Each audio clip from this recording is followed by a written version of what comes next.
వస్తా అని చెప్పేసి పోకూడదు.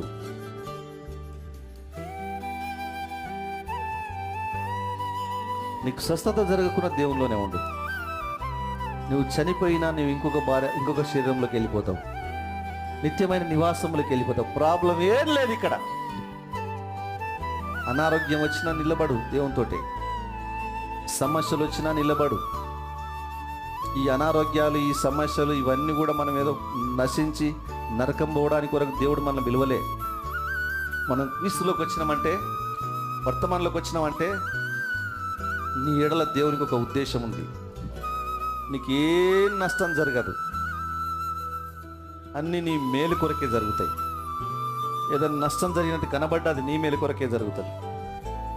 కనుక దయచేసి మనందరం ఇప్పుడు ఎవరెవరు ఏ స్థానంలో ఉన్నారు, నీవు పడిపోయిన స్థితిలో ఉన్నావా,